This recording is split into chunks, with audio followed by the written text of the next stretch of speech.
All right. Something else that we saw last night. We now have a little bit of an idea. Certified Lover Boy, Drake's new album, comes out tomorrow, and we now know some of the features that will be included. He did it by putting out billboards, popping up in different cities, and the artists that will be with those cities. And Memphis got its own billboard with Project Pat and Yeba will be featured on Certified Lover Boy. Yeah, the one billboard that excited about Memphis, but the one billboard I'm really kind of more interested in was New York for the GOAT, because it's in New York, so it has to be an artist that's tied to New York. And I can't think, but it has to be Jay-Z, right? It has to be. And so once again, you're going back into, and I'm not trying to go there because I really don't care. I really don't care about the Kanye. But you just Drake have beat. to go there. But you go, it does go there. One, I'm excited for Jay-Z because I just love Jay-Z, and so I stand for Jay-Z and Beyonce because first Beyonce, and that's her man. So now I got to stand for Jay-Z as well.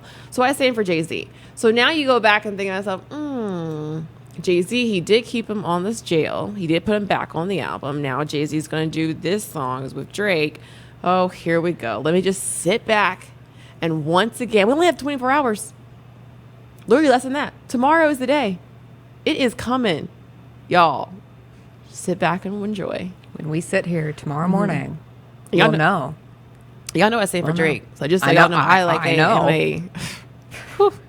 whew. A new Music Friday like no other. Drake, oof. And I bet you anything, Devin's gonna come up here tomorrow. He better not say anything bad about Drake. And he better not say anything bad. He's always like, you're a fan girl. I'm like, I don't care. I like him. Okay, move on. That's fine. We're all here for Drake tomorrow. And we've all been waiting for this album, so we'll finally get an opportunity. I got a 30-minute drive, so that's the best thing about everything for me. I have a 30-minute drive to get here tomorrow morning. So I don't expect Drake's album to be like Kanye's, where you need 2 hours of your life. I hope that I can get through it in those 30 minutes, or at least like somewhere in the midst of it. Like you get the 30 minutes to get here, then we sit here for a little bit. You can finish it out. That's and true. Figure it out along the way. What if Drake pulls out like 30 songs too? It's a double album. It's a 2-hour piece.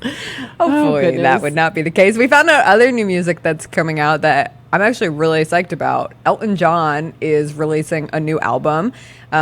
He's calling it The Lockdown Sessions, and it's something that came out obviously during the fact that we were locked down, and there are so many collabs on this album coming out. We've already heard Cold Heart, his one with Dua Lipa, that's out right now, but he is working with Nicki Minaj, Charlie Puth, the Gorillaz.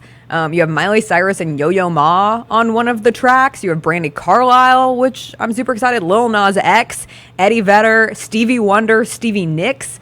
That is a mix. Yeah. Like everyone wants to work with Elton, and I'm not sure I expected new Elton music at this point in life, but I'm super amped to hear what this sounds like. I don't think anyone expected it for even for he's got the like oldies with the new people like S.G. Lewis and Jimmy Allen were on there too. And I know they're like hot new artists in the music industry as well. No one expected it because Elton John, his farewell tour has been going on for a very, very long time. And I know it got halted because of the pandemic.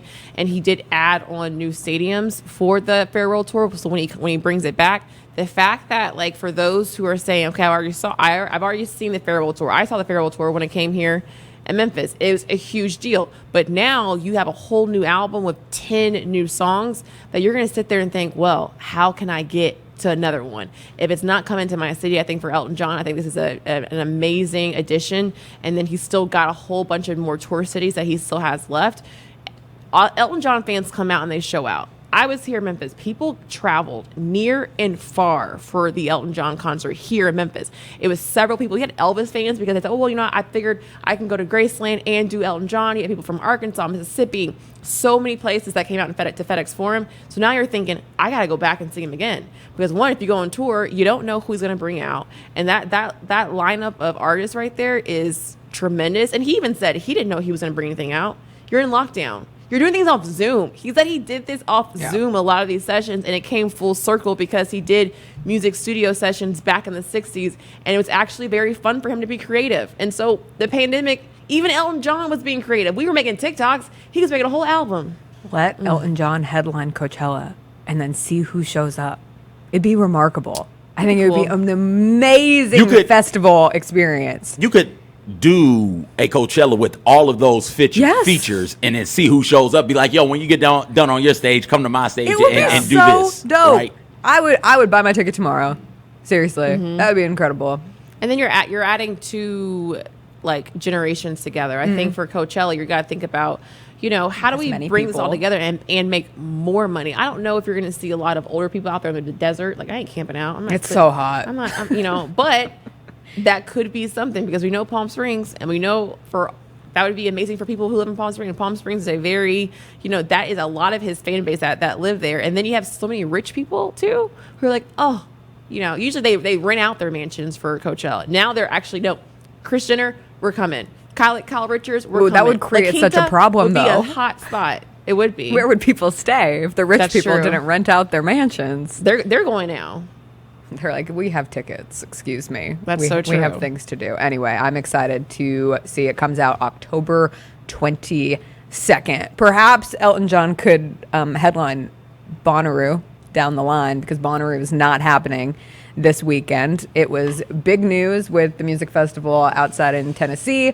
Supposed to get started actually today, but they announced that due to the weather and the remnants of Hurricane Ida, they had some pretty bad flooding to the point where the campgrounds were affected. People couldn't drive in. People couldn't park their vehicles safely. And so Bonnaroo had to make the difficult decision to cancel their festival this weekend. It has been a journey for Bonnaroo. It got canceled in 2020 due to the pandemic. It got rescheduled. It got rescheduled again.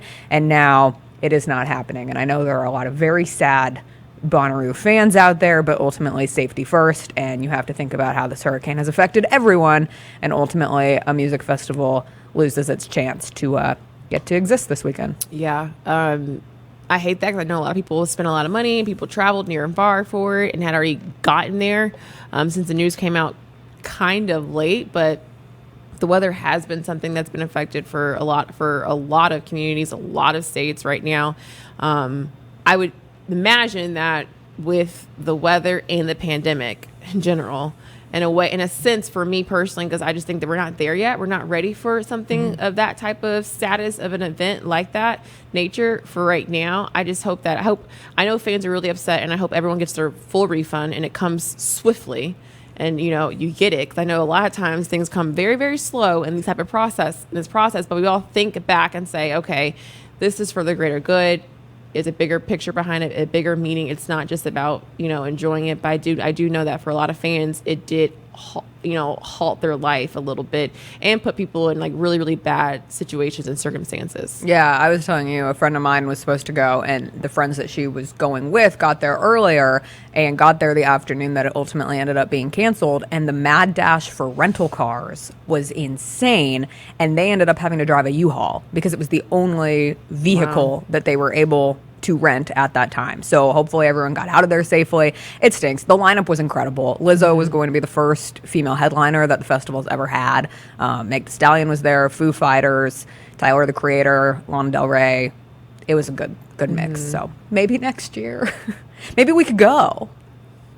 But I know you don't want to camp. That is a. Why are you always trying to get us to go places? Well, I'm just trying to include everyone sitting here. I would like to go to Bonnaroo at some point in my life. That's not my. Yeah, that's not my thing. It's fine. That's right. Especially that one. Like Coachella, if you stay in one of the super nice houses and you have the like drive service, shuttle service to get you to and from, you don't have to do a lot of walking.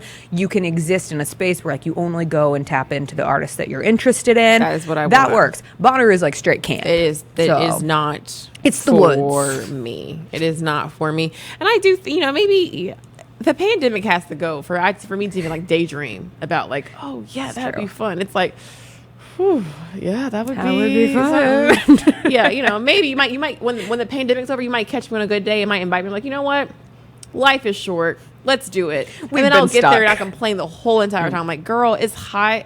I ain't saying out here. It's the sun. Like, girl, let's go, Jessica. We're leaving. Get the bags. Get the bags. Pack up the tent. We're getting out of here. CJ, I'll never invite you anywhere ever again. So Jessica, I'm just saying, you got to be considerate about my budget. If I'm going to go to the Super Bowl next year and to your wedding, I'm just trying to help us live our best life. And then turn around and go to Bonnaroo, like I'm gonna be broke. The wedding's already a big deal. Yeah. We're just trying to get to the wedding. I've saved you guys so much though, because now you don't have to rent a car at the wedding. We can just walk. No, we gotta get an Uber. You can get an Uber, but you could share the Uber, and that again takes out the drive and the car. You won't drive through the beautiful mountains of the Pacific Northwest. But if we're going all the way out there, we gotta get a car because you have to like go. You probably want to see Seattle. Right, you need to go explore things a little bit. Yeah. Man, I just wonder who my +1's going to be. That's a personal choice.